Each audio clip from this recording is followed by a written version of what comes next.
Vamos falar sobre o julgamento da morte do menino em Riborel. Esse julgamento que já se tornou o mais longo do estado do Rio de Janeiro chega hoje ao 8º dia. Temos por aí, né, Roberta, a expectativa hoje de depoimentos de peritos convocados pela defesa do doutor Jairinho, acusado de matar o menino de apenas 4 anos. A gente está acompanhando o que o tribunal do júri traz aí de informações, né, Roberta? No domingo, inclusive, teve julgamento. A babá foi quem depôs, a Tainá Ferreira.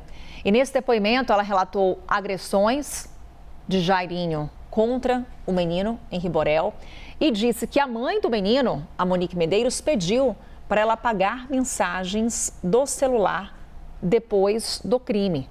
Traz para a gente os detalhes desse depoimento, mais um depoimento chocante aí no Rio de Janeiro e, claro, qual que é a expectativa para esse 8º dia por aí. Mais uma vez, bom dia, Roberta. Carol, bom dia de novo. Um ótimo mês de junho também para todo mundo que está nos acompanhando. De fato, esse depoimento da babá Tainá de Oliveira Ferreira era considerado um dos depoimentos mais chaves de todo esse processo, porque é um depoimento muito essencial para auxiliar a entender tudo o que de fato aconteceu. Tainá narrou pontos muito importantes dessa história. Ela conta que por 3 vezes diferentes, ela presenciou o fato do Jairo Souza Santos Júnior, conhecido como Dr. Jairinho, ex-vereador aqui do Rio de Janeiro, e padrasto do menino em Riborel. Ela disse que presenciou por 3 vezes, ao menos 3 vezes, o Jairo entrar no quarto com o menino pequeno e se trancar no quarto com ele. Quando isso aconteceu, alternava, ou tinha um som muito alto, ou era um silêncio absoluto. Ela disse que o menino chegou a reclamar por diversas vezes que tinha dor na cabeça. E que ela perguntava o que tinha acontecido e ele dizia que não podia falar, que ele não podia dizer. Essa era a resposta que o garotinho de 4 anos dava quando era perguntado sobre as dores na cabeça dele. Ela disse que ela comunicou isso tudo para a mãe e que tinha esse registro, inclusive, tinha vários registros de mensagens, de áudio, que ela conversou por diversas vezes com a mãe dele, Monique Medeiros. Tanto Monique Medeiros quanto Jairo Souza são réus neste caso, estão sendo investigados pela morte do menino. E depois que o garoto veio a falecer, a defesa de Tainá, os advogados de Tainá comentaram conosco, da CNN Brasil, que, na verdade, a Tainá foi coagida a mentir, que ela foi convocada num escritório de advocacia e por lá a Monique Medeiros disse a ela que ela tinha que apagar todas as mensagens e não podia dizer o que aconteceu, que tinha que dizer que a família vivia em harmonia, que tinha uma harmonia familiar muito grande no cotidiano deles. E ontem, então, Tainá prestou esses esclarecimentos, né? Como eu disse, uma das peças-chave, é muito importante mesmo esse depoimento dela, estava todo mundo aguardando por isso. Quais são os próximos passos disso, né? Porque a gente vem falando, é um julgamento bem extenso. Já entra no 8º dia, são 27 testemunhas, então digamos aí que já teve uma boa parte dessas testemunhas, mas porque o julgamento também não parou. Aconteceu sábado e domingo, e hoje continua. A próxima parte disso tudo, que também é importante, claro, logicamente, é a defesa, as testemunhas de defesa do Jairo prestarem esclarecimentos.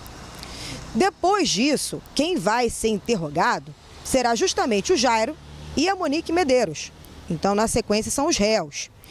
E aí depois tem aquela discussão entre o Ministério Público e as defesas também para que de fato venha o veredito. Então, além desse processo de ouvir as testemunhas, que eu reforço, né, são 27 testemunhas, são muitas testemunhas, além desse processo todo, e a gente vem acompanhando todos os dias por lá, nossa equipe da CNN Brasil está por lá, inclusive Camille Barbosa está por lá também acompanhando conosco, né? Eu, Kleber Rodrigues, a gente fica lá o dia todo ouvindo o que se passa no julgamento. Então, isso vem acontecendo desde a última segunda-feira.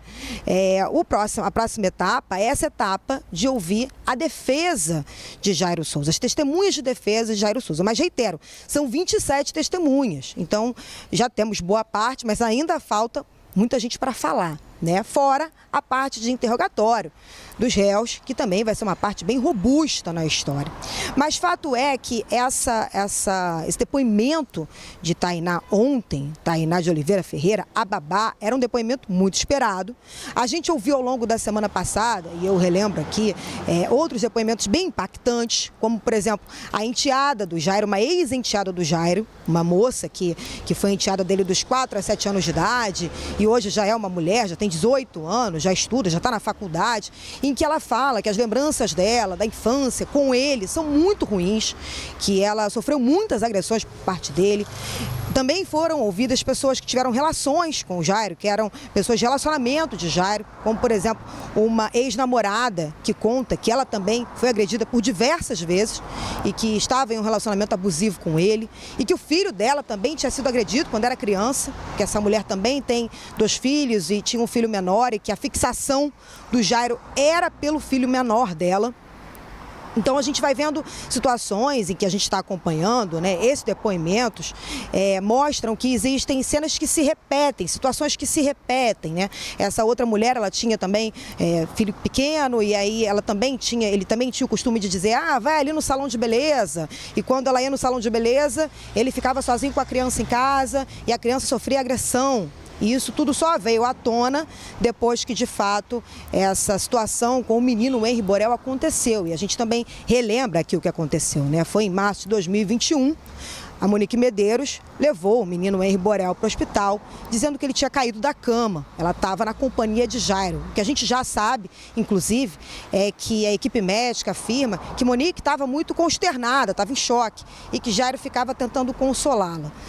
Posteriormente, os dois passaram a responder pelo processo. O menino faleceu, né? E foi constatado no laudo do IML 23 lesões no corpo da criança de 4 anos. Agora, então, a gente segue acompanhando esse julgamento. Já, às 10 da manhã, tem mais um dia de julgamento desse caso do menino Henri Borel. Volto com você, Carol.